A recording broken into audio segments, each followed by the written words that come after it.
जफर इस्लाम के लिए एक सवाल है मेरा। हमने मोदी 1.0 में 282 सीटों वाला बजट देखा, फिर हमने मोदी 2.0 में 303 सीटों वाला बजट देखा। हमने इस बार 240 सीटें आपको आती हुई देखी है, तो ये बजट कैसा होगा? मजबूरियां हावी रहेंगी या इसमें कुछ बड़ा होता हुआ दिखेगा? 240 वाला बजट बोल दीजिए, साथ में एक और जोड़ दीजिए, स्ट्रांग ऑपोजिशन। देखिए, अच्छा, कोई मजबूरियां नहीं है, कोई कंस्ट्रेंट नहीं है। फिस्कल प्रूडेंस के बारे में जैसा बात करें तो उसका ध्यान रखते हुए रोड मैप बिल्कुल विकसित भारत और फिस्कल प्रूडेंस दोनों का रोड मैप आपको इस बजट में दिखेगा। मध्यम वर्ग के लिए और निचले स्तर के लिए आपको बहुत सारी ऐसी चीजें पॉलिसी डिसीजन दिखेगा जिससे उनको डायरेक्ट फायदा हो। और इस पूरे बजट में बहुत बैलेंस बजट होगा, तो सभी वर्गों के लिए होगा। लेकिन एक खास बात है, लोग आप जो कह रहे थे अभी कि क्या हेडरूम नहीं है, मेरे ख्याल से हेडरूम है और कुछ ऐसे पॉलिसी डिसीजन जरूर उम्मीद करते हैं लोग कि जो ऐसा लिया जाएगा इसमें, जिससे आम नागरिक की जो उम्मीदें हैं उसको पूरा करते हुए सरकार दिखती रहेगी। अभी तक लेकिन अच्छी खबर है आपसे, बाजार की सेहत में बाजार जो है वो अभी तक देखिए बाजार हरे निशान पर है, सबकी नजर इस बात पर। एक और बात करें, बाजार इसलिए यह है कि बाजार को यही उम्मीद है और यही विश्वास है बाजार को और पूरे ग्लोबल कम्युनिटी को कि अगर सही से अगर कोई सरकार चला सकता है तो आदरणीय प्रधानमंत्री चला सकते हैं। और शो का नाम भी रखा है, कुछ मीठा हो जाए। कुछ बता ही नहीं रहे आप, मीठा क्या होगा इसमें? अरे आप मीठा में तो आपको सिर्फ एक ही चीज मीठा लगता है, कोई आपका ऑप्शन तो रखा नहीं है। अब किसानों को कुछ अच्छा हो जाए तो आपको अच्छा नहीं, महिलाओं के लिए कुछ अच्छा है वो मीठा नहीं, आपके नौजवानों के लिए। बार बार सर कहते हैं ना सुबह 7 बजे से आप बैलेंस बजट, ये बैलेंस की परिभाषा क्या है? बैलेंस के हर वर्गों के लिए, लेकिन आप सोच रही हैं कि मीठा होगा अगर टैक्स कट हो जाए, इसमें थोड़ा मीठा आपको डायरेक्टली आपको फायदा होगा, इसलिए मीठा होगा। लेकिन मुझे लगता है कि आपको उम्मीद करनी चाहिए इसकी, कोई हर्ज नहीं उम्मीद। मुझे एक बात समझ में नहीं आती, एक तरफ आप सब्सिडी भी देना चाहते हैं, दूसरी तरफ आप टैक्स कट भी करना चाहते हैं, दोनों कैसे इकोनॉमिक ग्रोथ के लिए कैसे चीज बढ़ेंगी? नहीं, आप सब्सिडी भी बढ़ा रहे हैं, वेलफेयर मेजर्स भी बढ़ा रहे हैं, सबको सारी महिलाओं को 1000, मैं महिलाओं के खिलाफ नहीं हूं, पुरुषों को 6000 रुपए पर मंथ देने की बात कर रहे हैं। Where is the revenue collection? और महिलाओं पर सबसे पहले बोला आपने किसान सम्मान निधि भी तो दिया जाता है, मुझे मालूम है, मुफ्त राशन भी तो दिया जाता है, मुझे मालूम है महिलाओं वाला। अंजना जी, मुझे मालूम, मैं घर जाऊंगा तो आज पिटने वाला हूं। लेकिन महत्वपूर्ण बात क्या, देखिए 3 चीज एक साथ नहीं चल सकती। या तो इकोनॉमिक ग्रोथ के बारे में बात करिए, तो ये मत कहिए कि हमको टैक्स एग्जम्पशन दीजिए। आप अगर टैक्स नहीं अगर आप देंगे तो आपका आप जनता से कह रहे हैं? मैं जनता से कह रहा हूं, मैं बिल्कुल जनता से कह रहा हूं। लेकिन हम अगर 140 करोड़ के देश में सिर्फ 2 करोड़ लोग अगर इनकम टैक्स दे रहे हैं, इट्स अ पिटी। फ्रांस में 78% पॉपुलेशन इनकम टैक्स देती है, अमेरिका में 50% पॉपुलेशन देती है, 61% जर्मनी में टैक्स देती है, हम सिर्फ 2%। हम लोगों को ये देखना चाहिए कि टैक्स कलेक्शन करने में हम लोगों को कितना खर्चा होता है। एक तो ये, तो हम क्यों नहीं ये करें कि जो 10 लाख से ज्यादा है उनको एग्जम्प्ट कर दो?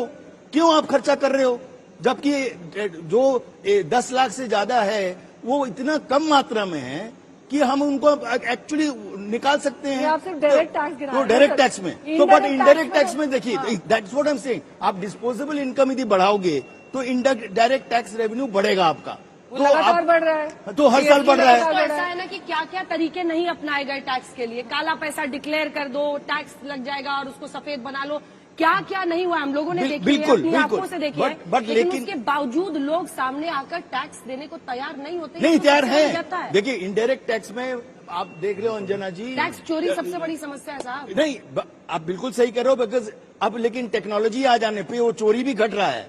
ये फ्रॉडुलेंट जो लोग चोरी करते थे पहले, अब मुझे जो हैबिचुअल इवेडर्स थे, वो घट रहा है। विद्या के पास जल्दी से चलते हैं, मार्केट में बारे में जरा उनसे जान लेते हैं, क्योंकि हम लोगों ने विद्या बड़ी इंटरेस्टिंग चीजें देखी। रिजल्ट एग्जिट पोल आया तब मार्केट का एक हाल, रिजल्ट आया उस दिन दूसरा हाल, उसके बाद से तीसरा हाल और अब चौथा हाल। आज बजट के बाद क्या रिएक्शन होता है मार्केट का? अभी तो हरे निशान में है विद्या, हरे निशान में ही रहेगा। लगता है 11-12 बजते जी बिल्कुल, अभी थोड़ा समय तो है बजट पेश होने में 11 बजे के बाद, लेकिन इस वक्त तो मार्केट जो है अभी हरे जो है प्रधानमंत्री जा रहा है। की आइए कुछ एक्सपर्ट से भी बात कर लेते हैं। सर, इस वक्त अगर हम बात करें मार्केट की, अभी तो ऊपर जा रहा है, लेकिन ओवरऑल बजट का रिएक्शन क्या रहता है? देखिए, आज मार्केट में जिग जैग तो रहेगा और वोलेटिलिटी रहेगी, और उसके लिए पर हमारा ये मानना है कि मार्केट ऊपर ही जाएगा।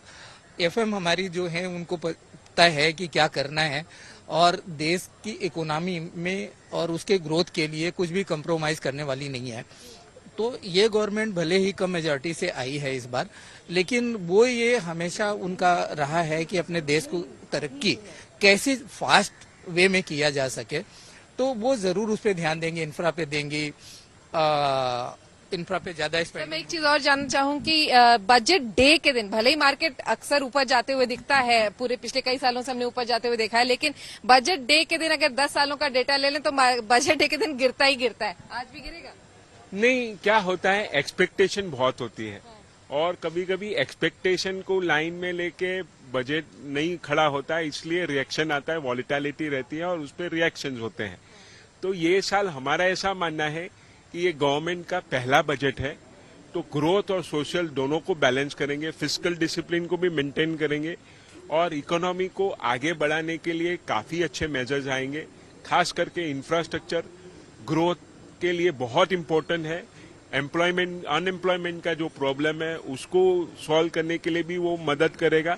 तो मेरा मानना है ये बजट में उस पर काफी फोकस रहेगा ऑन द इंफ्रास्ट्रक्चर साइड। ये हैं दो एक्सपर्ट्स जो बता रहे थे कि किस तरह से इंफ्रास्ट्रक्चर, जो जॉब्स नहीं है, अवेलेबिलिटी नहीं है जॉब्स की, उस पर काफी काम होने वाला है और यही वजह है कि ये एक्सपेक्टेशंस के साथ फिलहाल बजट पेश जब होगा तब पता चलेगा कि आखिर कितने कारगर, कितने एक्सपेक्टेशंस पर निर्मला सीतारमण खड़ी विद्या, हम लौटेंगे आपके पास क्योंकि जैसे ही बजट भाषण शुरू होगा और जैसे जैसे आगे बजट भाषण बढ़ेगा ये मार्केट अप एंड डाउन होता रहेगा और ये हर साल हम ऐसे ही सूरत देखते हैं। अंजना और बेजौन जी से मेरा सवाल इसलिए भी क्योंकि आशुतोष जी ने इनकम टैक्स कलेक्शन की बात कही और कितने फीसदी लोग दरअसल इनकम टैक्स देते हैं। इसमें बेजौन जी, मार्च 2019 का जो आंकड़ा है, कुल टैक्स कलेक्शन 20.8 लाख करोड़ था, जो बढ़कर 33.5 लाख करोड़ 31 मार्च 2024, ये आरबीआई का आंकड़ा मैं बता रही हूँ। ये दर्शाता है कि टैक्स पेयर्स बढ़े हैं या फिर जो लोगों की आय है वो बढ़ी है, इस वजह से टैक्स बढ़ा है? जिन लोगों की आय है वो बढ़े हैं, क्योंकि पर कैपिटा इनकम बढ़ा है हमारे देश में। और आप यदि देखोगे गौर से कि indirect tax collection is maximum, और आज जीएसटी का तंत्र ऐसा बन गया है, टेक्नोलॉजी ड्रिवन हो गया है, उसको और सरल करना चाहिए। आप इतने स्लैब्स क्यों ला रहे हो? आप इतना सरल करो अब कि तो सर दो रेजीम हो गई, और ओल्ड टैक्स, फिर हम वही बोल रहे हैं, क्यों दो रेजीम, क्यों दो समझ नहीं पा रहे हैं किस रेजीम से टैक्स बचेगा। क्यों दो रेजीम करो, एक रेजीम में ले आओ। मोदी 3.0 वन रेजीम आज का हम लोग का, ये नया टर्म दे दिया आपने 3.0 मोदी जी का। अब हम लोग ये बजट में उम्मीद कर रहे हैं कि वो हार्मोनाइज करेंगे। ये ओल्ड न्यू क्या बात है, आप एक ले आओ ताकि सरल करो लोगों को ये महसूस हो। And one nation one tax, one election, ये सब जो तंत्र है इसको हम लोग कहते हैं रिफॉर्म्स। हम रिफॉर्म्स ये नहीं करें कि आप कुछ बोल दो और वो ना हो लागू।